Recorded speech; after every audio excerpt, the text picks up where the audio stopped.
The air in the grand ballroom was thick with the scent of money and perfume.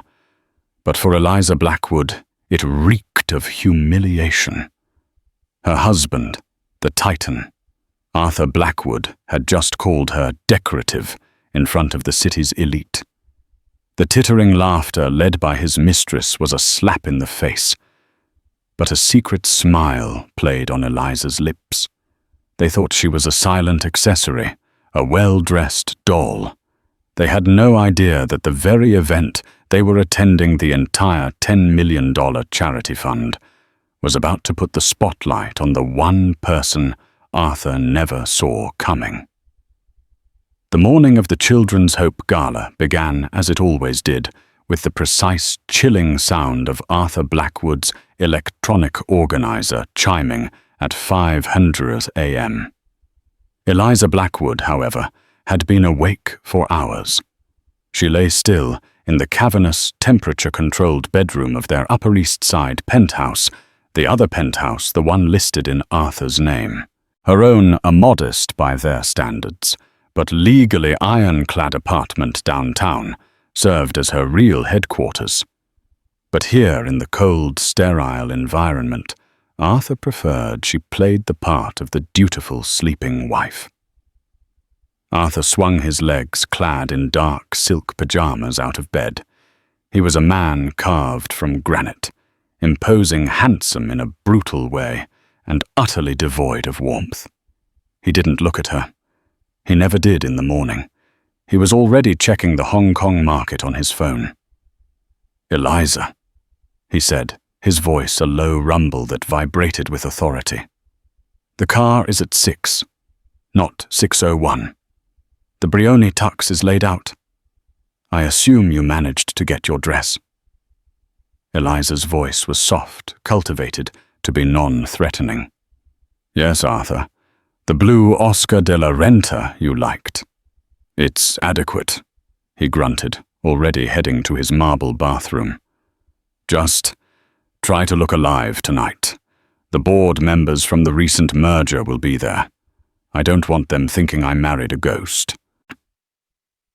The door clicked shut, and the sound of his high-pressure shower began. A ghost. Eliza closed her eyes. It was the perfect description. For 5 years, she had been Mrs. Arthur Blackwood, a ghost haunting the halls of her own life, a phantom at dinner parties, a whisper of a woman whose only job was to reflect his light. But ghosts have secrets. Eliza slipped out of bed, her bare feet silent on the plush silk carpet. She bypassed her own opulent, untouched closet and went to a small antique writing desk in the corner. Taped beneath the drawer was a simple burner phone. She flipped it open. One new message. From Ben. Time 4:58 a.m. MSG. Athena is a go. Stage check, speech check. Bank transfer confirmed. They are all clueless. He is clueless. Tonight's the night, Ms. V.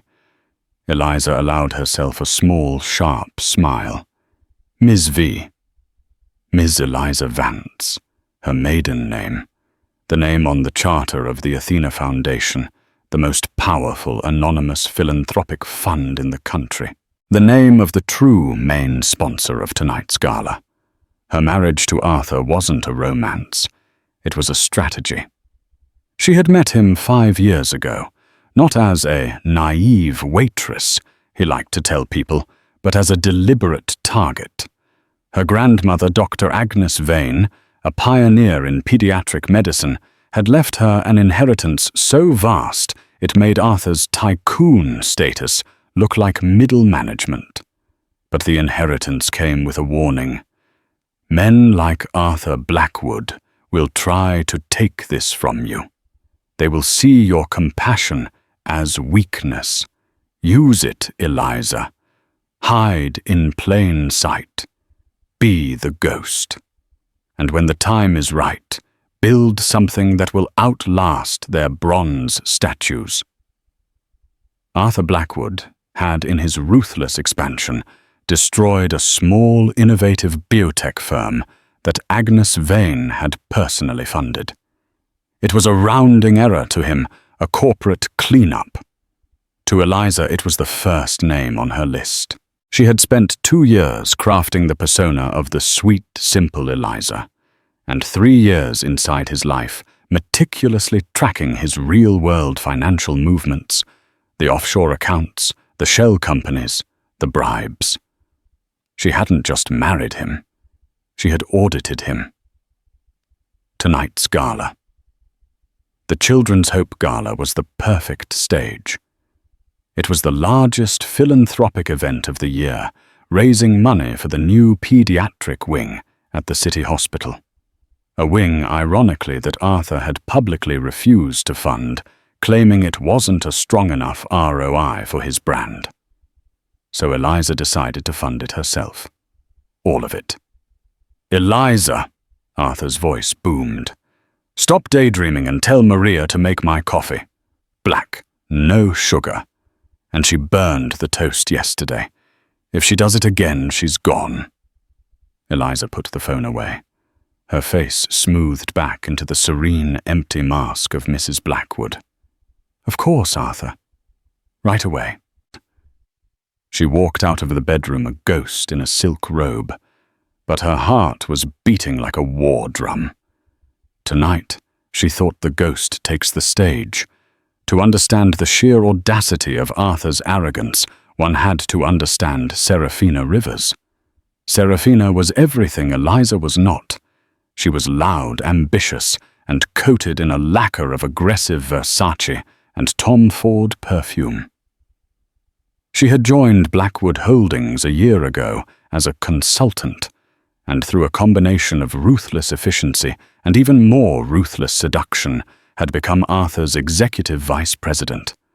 And as everyone in the tri-state area, except supposedly Eliza, knew his mistress. Arthur didn't hide her. He flaunted her. To him, Serafina was a testament to his power.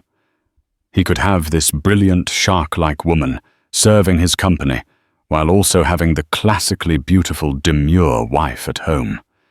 He had his angel and his Valkyrie. He was a god. This afternoon, just hours before the gala, Arthur and Serafina were in his sterile, glass-walled office overlooking Central Park. "The gala seating is a disaster, Arthur," Serafina said, pacing in front of his massive mahogany desk. She wasn't asking. She was demanding. "You have me at table 14, with the junior partners. It's insulting." Arthur leaned back, steepling his fingers. He enjoyed this. "Serafina, darling, you're not my date. You're my EVP. You have to network with the junior partners. My wife," he said the word like it was a minor inconvenience, "sits at my table. Protocol." "Protocol is for the weak," Serafina hissed, leaning over his desk, her red dress cut dangerously low. "I'm the one who secured the Matsui deal, not Eliza. I'm the one who's making you millions. She's the one costing you millions in floral arrangements. I should be at your side tonight when you accept the Philanthropist of the Year award." Arthur chuckled. "It's not an award, Serafina. It's a gold-tier sponsor mention. A small donation to keep the IRS happy." He'd donated a paltry $50,000, just enough to get his name on the program. And as for Eliza, she knows her place. She'll sit there, smile, and clap. That's what she's for. She's a bore, Arthur. A pretty empty-headed bore. "Exactly," Arthur said, his eyes cold. "She's low maintenance, uncomplicated, a quiet asset. Unlike you, my dear." He stood and walked around the desk, pulling her in. "You're a high-risk, high-reward venture. And tonight I want my high-risk venture to look spectacular. That's why I'm giving you this." He pulled a small black Cartier box from his desk drawer. Inside was a diamond necklace, heavy and ostentatious. Seraphina's eyes widened. "Arthur, it's blinding." "It's a statement," he said. "Wear it tonight. I want everyone to see it, especially Marcus Thorne. I hear his wife is wearing vintage. Pathetic."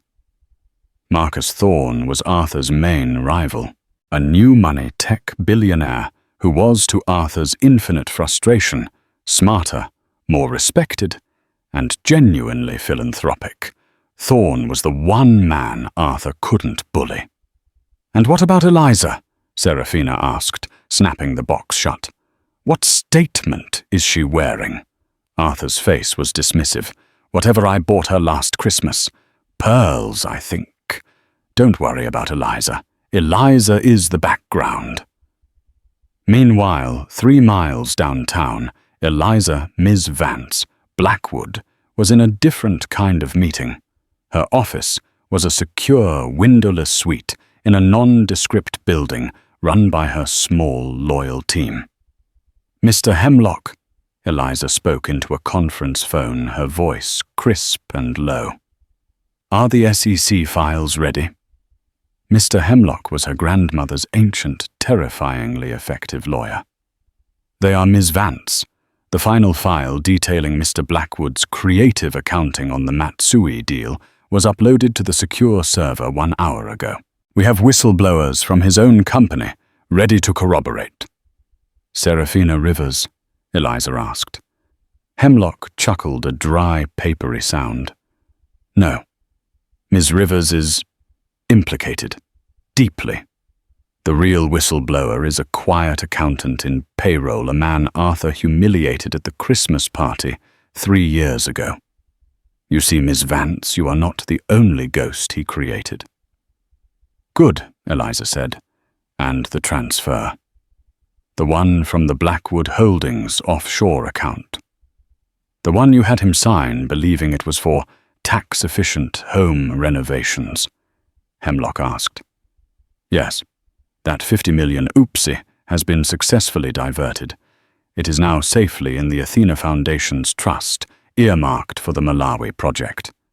He'll find his renovation account empty as of 9 p.m. tonight." "Perfect. And Benjamin," she said, turning to her young, brilliant assistant. Benjamin, who looked more like a tech bro than a multi-billion-dollar fund manager, nodded. "The press packets are ready. Forbes, the Wall Street Journal, the Times. They all have a reporter at the gala tonight, expecting a standard society story. They've been given embargoed information that the anonymous donor has a major story to break at 10 p.m. They are intrigued. And the speech, on the teleprompter, Ms. V, Ben said. "But you don't need it. You wrote it. It's pure fun." Eliza stood. She was no longer the quiet wife. She was Eliza Vance, and she was dressed in a simple, severe black sheath dress. Her real gala dress was waiting, but this was her uniform. "He thinks I'm background," she said softly to herself. "He thinks I'm low maintenance." She looked at her team. Arthur Blackwood built an empire on the belief that he was the only player in the game. Tonight we show him that the board was designed by someone else entirely. The hours leading up to the gala were a masterclass in psychological warfare, executed perfectly by Arthur Blackwood. At 5:30 p.m., Eliza was in her dressing room, a space of white marble and soft grey silks, zipping up the Oscar de la Renta gown. It was a deep midnight blue, elegant and understated. It was precisely the dress a supportive wife would wear. Arthur stormed in already, in his Brioni tux, his face a thundercloud. He wasn't holding his phone. He was wielding it. "What is this?" he snarled, shoving the phone in her face. Eliza looked. It was a page 6 alert. "Rumor mill is Tycoon, Arthur Blackwood's mystery." Mistress SR wearing the Thorn Diamond to tonight's gala. SR. Eliza feigned confusion. Arthur. I don't. Serafina Rivers, you idiot, he spat. And it's not the Thorn Diamond, it's the necklace I bought her. But Thorn's PR team has already spun it, claiming I'm so desperate to beat him, I'm buying knockoffs of his family jewels. I look like a fool. This is Thorn's doing. He's trying to rattle me before the gala. Eliza kept her face placid.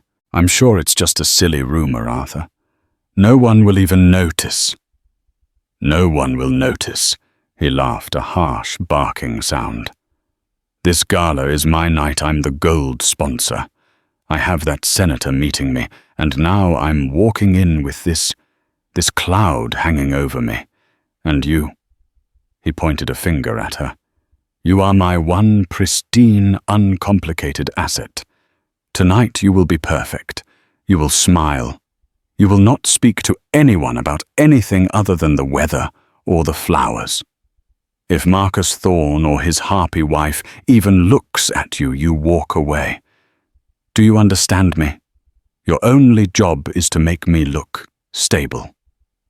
Stable, Eliza repeated, her voice a monotone. Yes. While Serafina, while she's my power move. You are my stability. Now put on those pearls I gave you. They're respectable. Of course, Arthur. He gave her one last look of utter disdain. And for God's sake, put on some makeup. You look pale. You look like your grandmother. Eliza's hand tightened on the pearl necklace. Good, she thought. I hope I do. The drive to the New York Public Library, where the gala was being held, was suffocating. Arthur was on a separate call in his mobile office section of the customized Rolls-Royce, while Eliza sat in the passenger compartment, separated by a glass divider. She used the time to meditate. She centered herself, pushing away the anger and the fear, and focusing on the mission. This wasn't revenge. Revenge was messy. This was a correction, a rebalancing of the universe. Her grandmother, Dr. Agnes Vane, had been a woman of fierce, quiet strength. She had saved thousands of children, built clinics with her bare hands, and fought the patriarchal medical establishment of the 1960s, all while raising Eliza after her parents died. Agnes had taught her that true power is never loud. It's a current silent and deep that can move mountains when it's ready.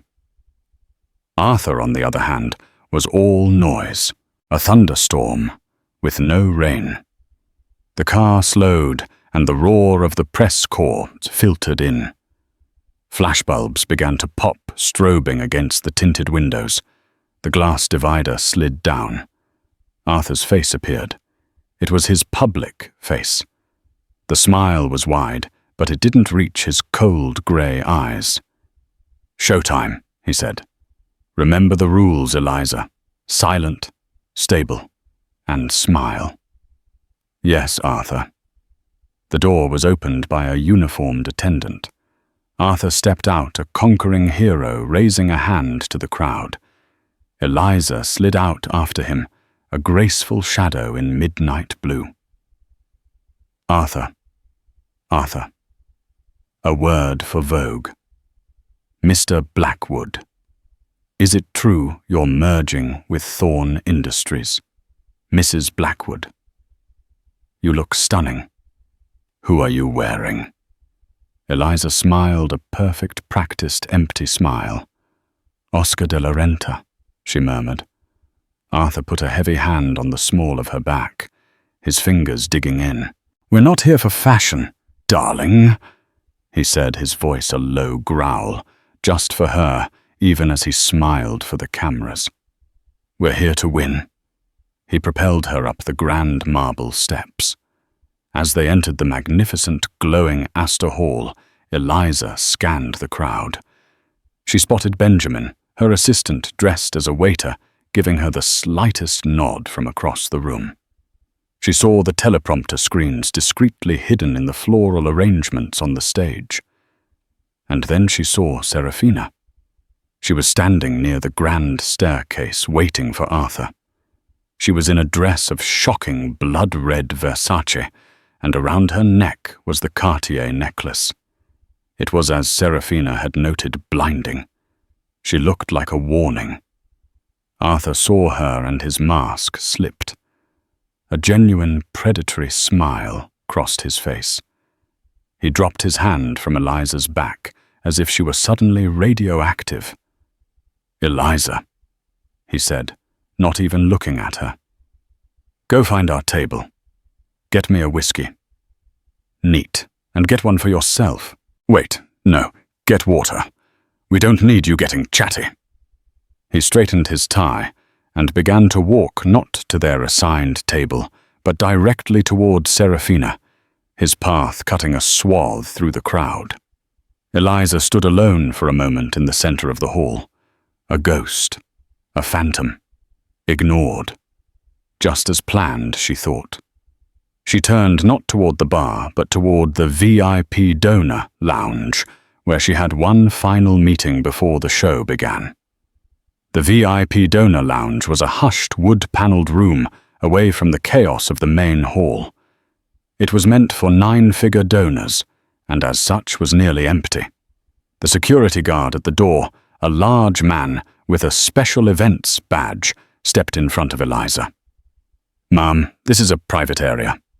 Eliza looked at him calmly. "I am Eliza Vance. I believe my name is on the list." The guard checked his tablet. He frowned. "I have Eliza Vance Athena Foundation. But you're Mrs. Blackwood." "I am," Eliza said, "but tonight I'm here as Ms. Vance." The guard, confused but unable to argue with the name on the list, stepped aside. Eliza entered the room. Only one other person was there, standing by the window looking down at the arriving cars. He turned as she entered. It was Marcus Thorne. "Mrs. Blackwood," he said, his voice surprisingly gentle. He was a younger man than Arthur, with sharp, intelligent eyes that seemed to take in everything. He was wearing a simple, perfectly tailored tux, and unlike Arthur, he looked comfortable in it. "Mr. Thorne," Eliza said, nodding politely. She had been warned away from this man, which made her doubly curious. "Please call me Marcus. I'm surprised to see you in here. I didn't think you and Arthur... I didn't realize you were a 9-figure donor." "My husband is not," Eliza said, walking to the coffee station. "He's a gold-tier sponsor, a very different category." Marcus watched her. He had seen the way Arthur treated her at dinners. He'd seen the casual, cruel dismissals. He had, like everyone else, assumed she was a victim. But looking at her now in the quiet of this room, he saw something else. There was a stillness to her, a self-possession that he had never noticed. "Arthur seems agitated tonight," Marcus said, testing the waters. "That page 6 story about the necklace. Brilliant PR move. My team has been laughing all day." "I'm glad you find it amusing," Eliza said, not turning around. "Oh, I do. But I'm also confused. My wife's family jewels are in a vault in Zurich. That necklace Serafina is wearing is a new piece. My team didn't leak that story, Mrs. Blackwood." Eliza turned, holding a small cup of water. "Oh, I know." Marcus's eyebrows shot up. You know. "I'm the one who leaked it," Eliza said simply. Marcus Thorne, a man who had faced down hostile takeovers and federal regulators without blinking, was momentarily speechless. Arthur needed a distraction," Eliza explained as if discussing the weather. "He needed to be focused on you, his rival, so he wouldn't see me. So I had my team at the Athena Foundation dig up the specs on the necklace he'd custom-ordered for Ms. Rivers. It was suspiciously similar to a Thorne family piece from a 1920s auction. A small anonymous tip to a Page 6 junior reporter, and voila, Arthur has his villain. Marcus stared at her, a slow, dawning comprehension spreading across his face. The Athena Foundation. Page 6. Mrs. Blackwood, Who are you? I'm a woman who is tired of being background, Eliza said. She checked her watch. 8:30 p.m. The auction is starting. I should go. Wait, Marcus said, putting a hand on her arm. She stopped, but didn't flinch. Athena, the anonymous donor. The one who stepped in and saved this entire event when the original tech sponsor pulled out. That was you. Yes.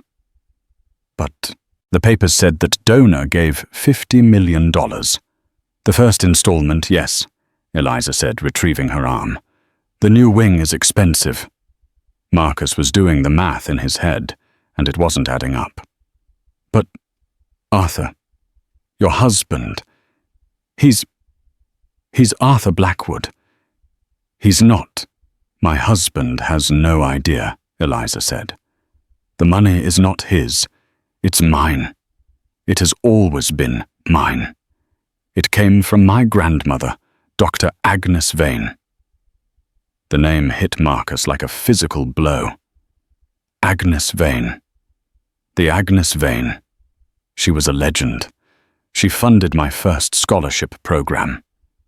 Eliza's severe expression softened just for a second. She was the best woman I've ever known. And you married him? Marcus said, his voice a whisper. What to hide? To hunt, Eliza corrected. Now, if you'll excuse me, Mr. Thorne, I believe my husband is about to make a fool of himself. I wouldn't want to miss it.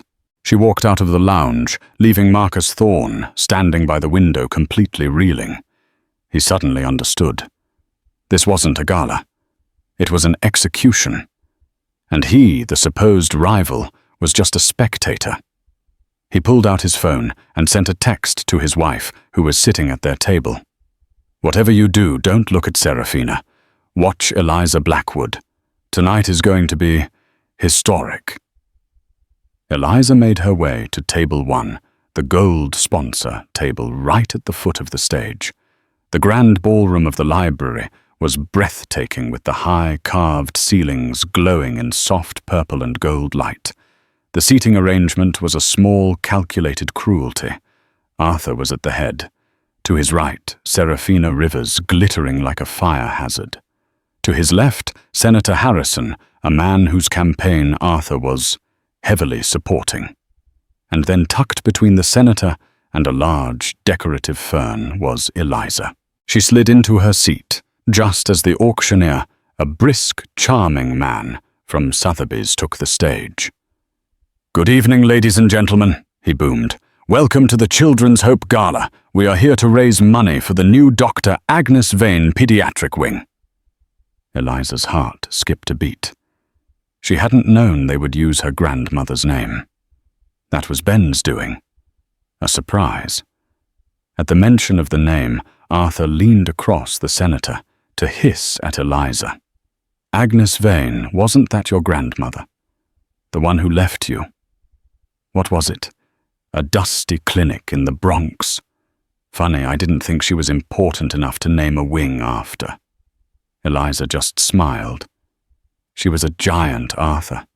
You just never noticed." Serafina scoffed. "A giant? Please. She was a nurse or something." "A surgeon," Eliza said, her voice still quiet, but with an edge of steel. "And a brilliant one." Arthur waved his hand dismissively. "Whatever. Senator, about that zoning variance." The auction began. Arthur was in his element. He wanted to show his power. He bid loudly, obnoxiously, on item after item. "A week in a private Tuscan villa," the auctioneer cried. "Do I hear 50,000? 100,000, Arthur yelled, not even waiting. "A gift for my brilliant EVP, Serafina." He winked at Serafina. The table and the surrounding tables went quiet. It was one thing to have a mistress. It was another to bid on a romantic getaway for her publicly while your wife sat 3 feet away. Serafina preened, touching her Cartier necklace. "Oh, Arthur, you shouldn't have." Eliza watched her face, a mask of serene neutrality. She took a sip of her water. Marcus Thorne from table 2 watched her. He saw the casual, brutal humiliation. He saw the way the senator suddenly looked uncomfortable, the way the other society wives at the table avoided Eliza's gaze, pitying and embarrassed for her. But Eliza didn't look embarrassed. She looked patient. "And now," the auctioneer said, "our final live auction item. A stunning, one-of-a-kind painting by the contemporary master Jonas Wood. A large, vibrant painting of a flower pot was brought on stage. We will start the bidding at 200,000. 250, a voice called. 300, 350. Arthur leaned back. I'm having this one, he whispered to Serafina. It'll look perfect in the lobby of the new tower. 400,000, shouted Marcus Thorne from his table. Arthur's eyes narrowed. This was it. The real fight. 500,000, Arthur bellowed, standing up. 600, Thorne calm, just raising his paddle. 1 million, Arthur shouted. The room gasped. And I'm donating it back to the hospital to be hung in the children's wing. A gift from Blackwood Holdings. The room erupted in applause. Arthur sat down smug, adjusting his cuffs. He had won. He had paid $1 million, but he had publicly dominated his rival and looked like a saint doing it. He glanced at Thorne, who simply smiled and raised his glass in a mock toast. Arthur was ecstatic. He was so high on his own victory, he didn't even notice the auctioneer had moved on. Thank you, Mr. Blackwood, for that astonishing and spontaneous show of generosity, the auctioneer said, with a slight, almost imperceptible emphasis on spontaneous.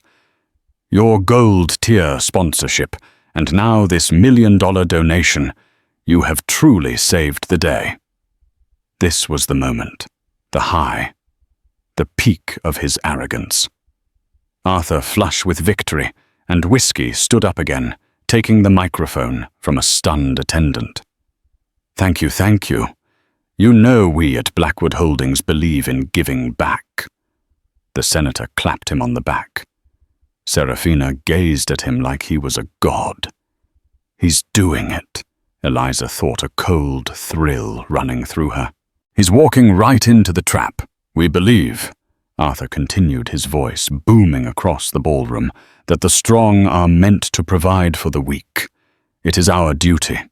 It's a principle I run my business on, and it's a principle I run my home on. He was intoxicated by the applause.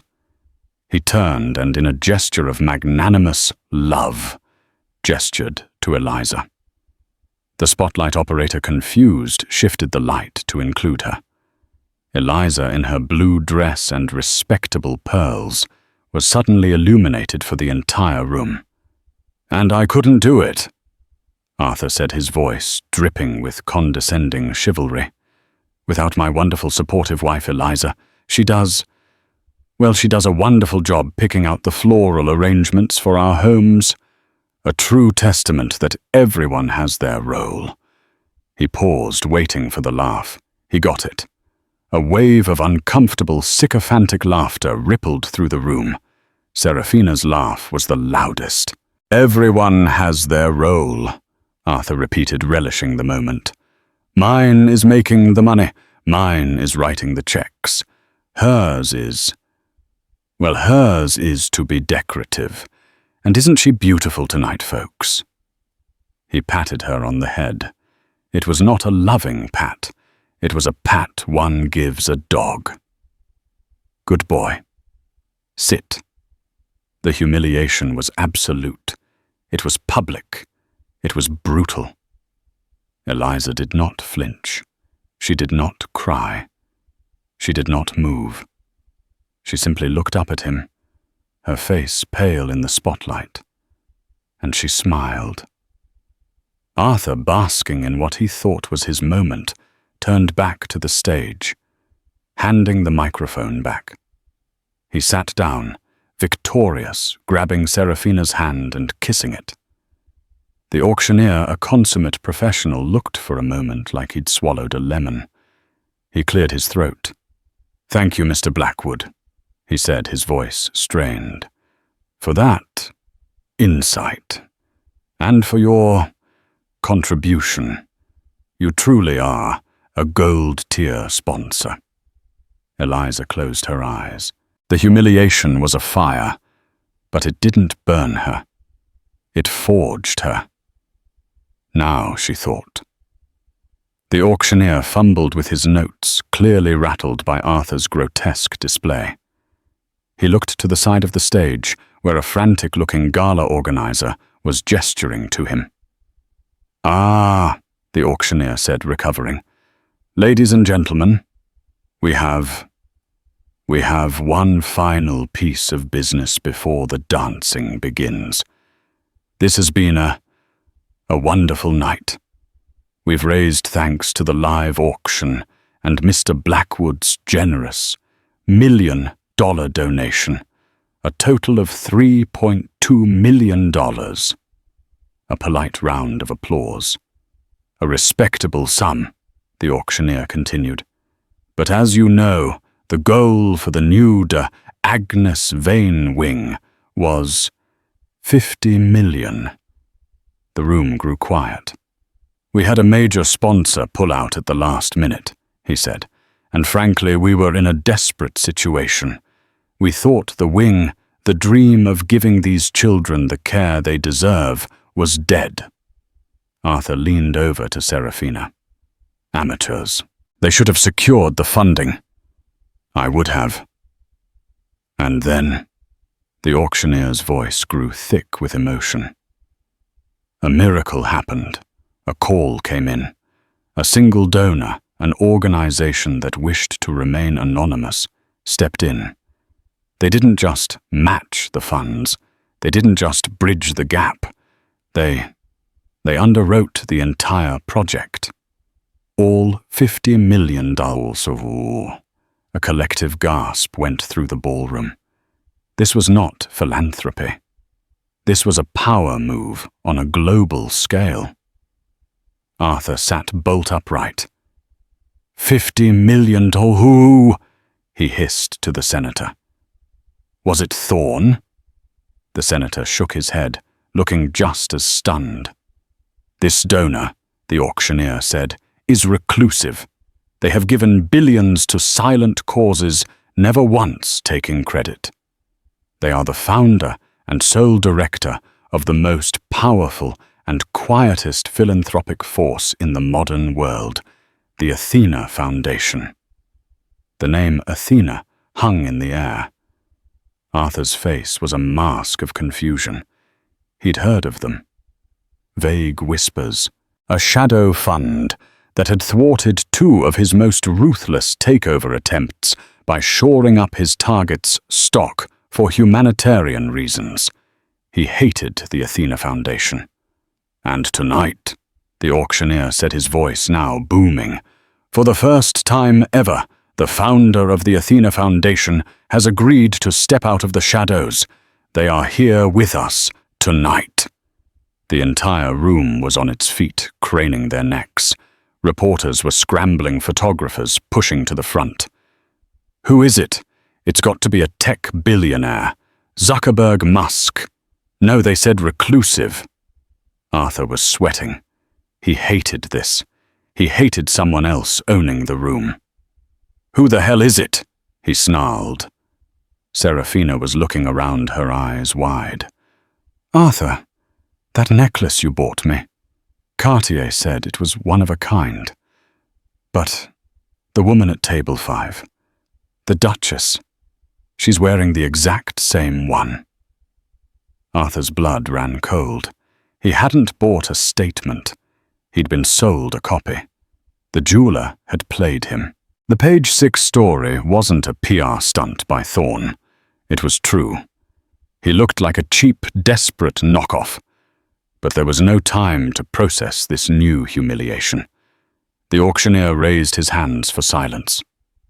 Ladies and gentlemen, it is my profound honor to introduce the heart and soul of this new hospital, the woman who made it all possible, the founder of the Athena Foundation. Please welcome to the stage, Ms. Eliza Vance. The name meant nothing to 99% of the room. They looked around confused. Vance, who is Vance? But Arthur Blackwood knew that name. It was the name on their wedding certificate. Her maiden name. A single brilliant white spotlight shot out, leaving the rest of the room in shadow. It did not land on the doorway. It did not land on a far-off table.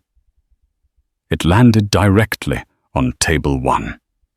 Directly on the decorative wife in the blue dress and the respectable pearls.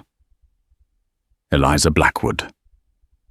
Eliza Vance stood up. The silence in the room was not silence. It was a vacuum sucking all the air, all the sound, all the life out of the building. It was a physical, crushing weight. Arthur's face. It was a priceless, horrifying masterpiece of slow, dawning comprehension. The color drained from his tanned skin. His smug smile didn't fade.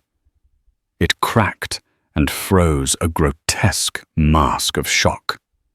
His eyes fixed on his wife were wide with a terror he'd never shown in a boardroom. Seraphina's mouth was open. The Cartier necklace suddenly looked like plastic. She looked from Arthur to Eliza and back again, her sharp mind finally understanding she was not the predator. She was the bait. Marcus Thorne from table 2 was the first to understand. He stood up and began to clap. A slow, steady, deliberate clap. Eliza took a step, then another. She moved from the table out of the shadow of the fern and into the pure, clean light. Her Oscar de la Renta dress seemed to shimmer, transforming from adequate to ethereal. She walked toward the stairs at the side of the stage. Her steps unhurried, her back perfectly straight. She was no longer a ghost. She was a queen. The whole room, the senator, the duchess, the reporters, the who's who of New York watched her walk.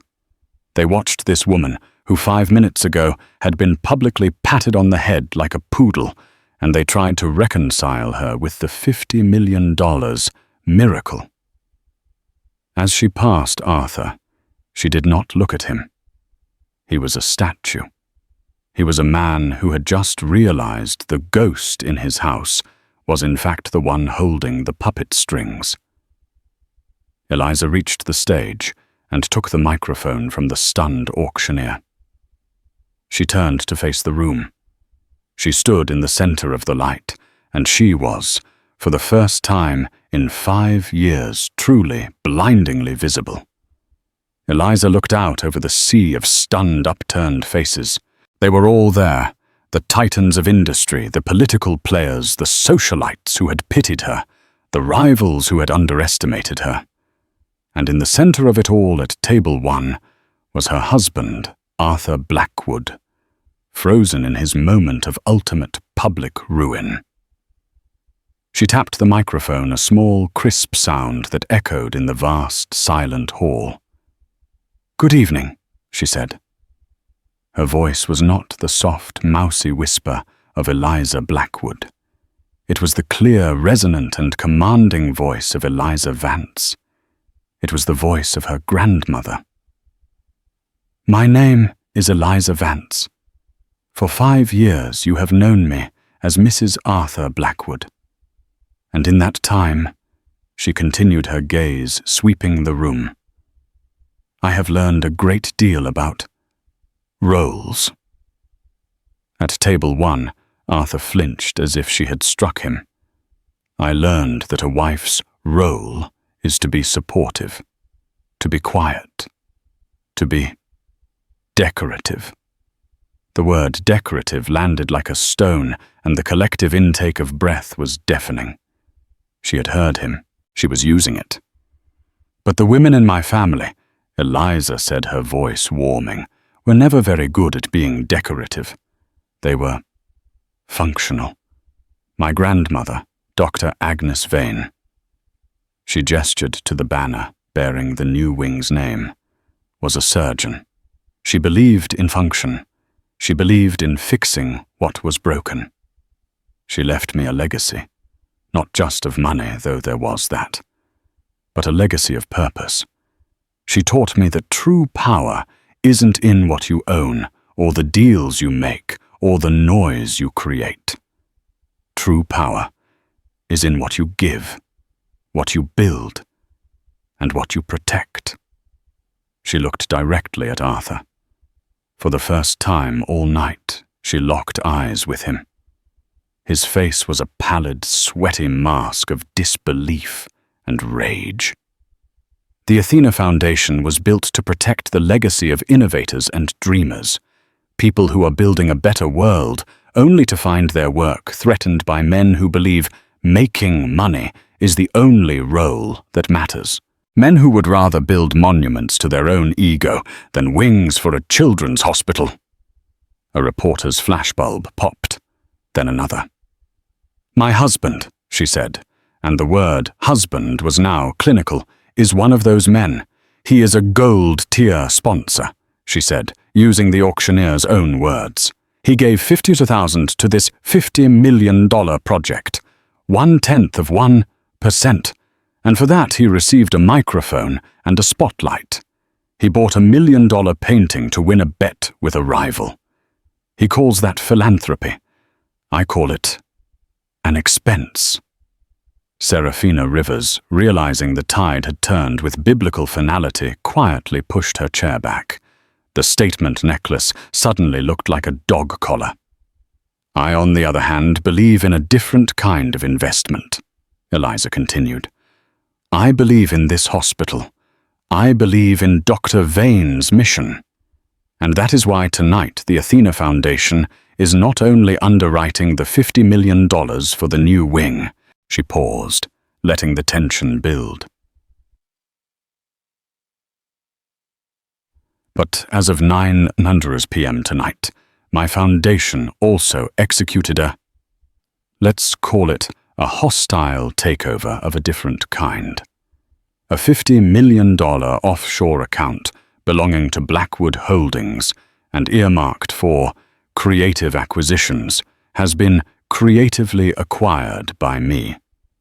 It has been diverted in its entirety to the Malawi project to build 3 new clinics.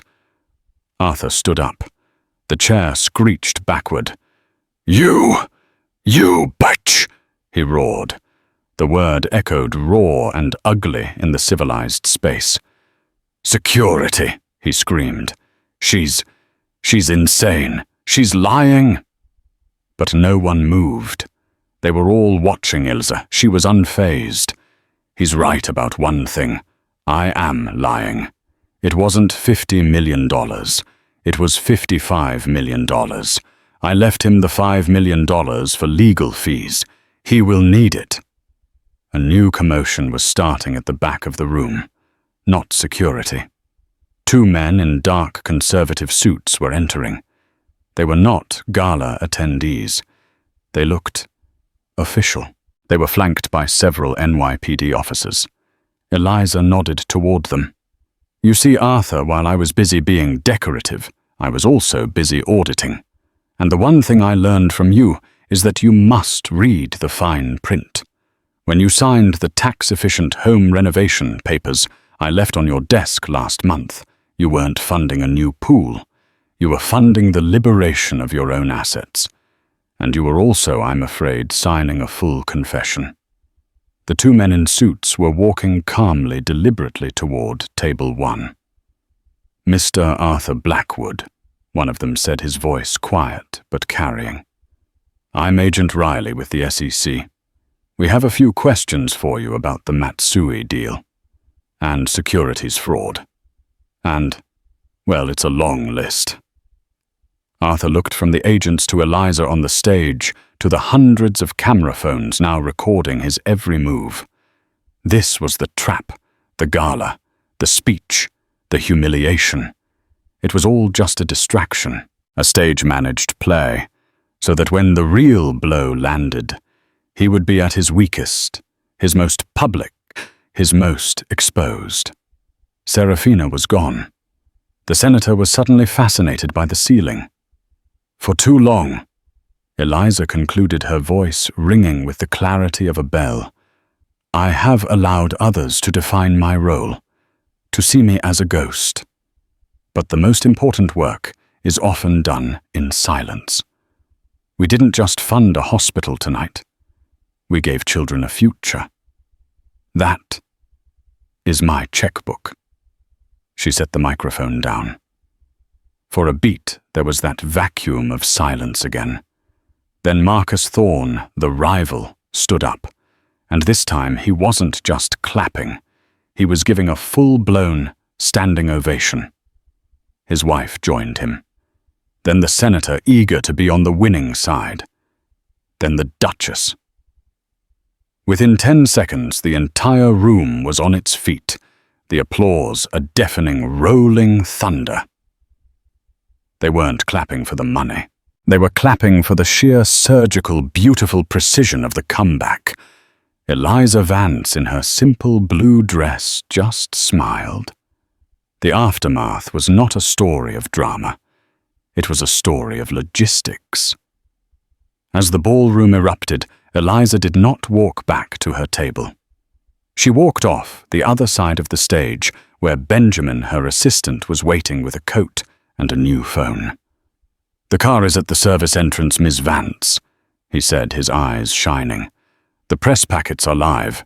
Forbes just published The Ghost Tycoon, How Eliza Vance Built a Secret billion-dollar Empire. And the other one, Eliza asked, shrugging off the Mrs. Blackwood persona with the Oscar de la Renta gown. The New York Times just broke the SEC story. Arthur Blackwood arrested at charity gala. It's explosive. Good. They bypassed the pandemonium at the front. The last thing Eliza saw of the ballroom was Arthur, his face slack-jawed as the SEC agents flanked him. He looked for the first time small. He looked, she realized, exactly like the men her grandmother had always warned her about: all noise, no foundation. A reporter, a young, eager woman from the Wall Street Journal, managed to cut them off at the exit. Miss Vance, is it true? Are you the Athena Foundation? Eliza paused. Yes. But why? Why the ruse? Why stay with him for 5 years? Eliza looked at the reporter, her gaze clear. You can't fix a broken system by yelling at it from the outside. You have to get inside. You have to learn the language. You have to find the weak points. And then you have to be willing to become the architect of a new one. And Ms. Rivers, the reporter asked, the mistress, Ms. Rivers, Eliza said, was just implicated in the Matsui deal. I suspect she's currently negotiating her immunity by explaining exactly what she knows about my husband's other accounts. She's a high-risk, high-reward venture. I'm sure she'll be fine. I'm low maintenance. She smiled a real smile this time and walked out the door. The Blackwood Empire, which had seemed so indestructible, crumbled in 72 hours. With the primary account holder and CEO arrested for massive fraud, the stock plummeted. The board panicked, initiated a morals clause. Serafina Rivers, true to form, had turned state's witness in exchange for a clean break, and rumor had it a 7-figure book deal. The divorce was the fastest in New York history. Arthur facing 30 years and the loss of his entire fortune, didn't contest it. The penthouse, the cars, the art, it was all seized. The page 6 headline read, "From Tycoon to Tango Uniform, Blackwood's new penthouse is a federal prison." 2 weeks later, Eliza was in a different city, a different climate. She stood on a dusty patch of land in Malawi, wearing cargo pants and a simple linen shirt. Mr. Hemlock, the lawyer, was beside her holding a large schematic. "The $55 million from Mr. Blackwood's renovation fund has been fully appropriated," Hemlock said, tapping the plans. "The first clinic, the Dr. Agnes Vane Memorial Clinic, breaks ground tomorrow." Benjamin ran up, holding a satellite phone. "Ms. V, you have to hear this. Marcus Thorne is on the line. He just bought what's left of Blackwood Holdings. He's liquidating it." Eliza took the phone. "Marcus, this is Eliza." "Eliza?" His voice was warm, full of respect. "I just wanted to call and, well, I'm at the auction of your ex-husband's assets." "Is that so?" "It is. And I just bought something I thought you might like. It's a large painting. Lot of colors. Looks like a flower pot." Eliza laughed, a full, genuine laugh. "The Jonas Wood." "The same.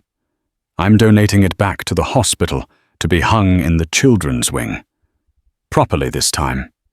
A gift from the Athena Foundation." "That's very kind, Marcus. Thank you. It's the least I can do." "What you did. Eliza, it was biblical. You are, and I mean this, the most terrifying and brilliant woman I have ever met." "I'm just a woman who got tired of being decorative, Marcus," she said. "Now, if you'll excuse me, I have a hospital to build." She hung up, handing the phone back to Ben.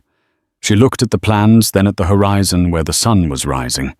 She was no longer a ghost, no longer a wife, no longer background. She was simply Eliza Vance. And she was just getting started. And that's the story of how Eliza Blackwood went from a decorative wife to the architect of her own life. It just goes to show you should never, ever underestimate the quiet ones. They might just be biding their time, auditing the books, and waiting for the perfect moment to take the stage. What did you think of Eliza's comeback? Was it the perfect revenge or just good business? Let me know your favorite part of her plan in the comments below. Thank you so much for listening to this story. If you loved the drama and want more stories of sweet, sweet karma, make sure to hit that like button, share this video with someone who needs to see it, and please subscribe to the channel. We have new stories dropping every week, and you don't want to miss a single one. Click that notification bell, and I'll see you in the next one.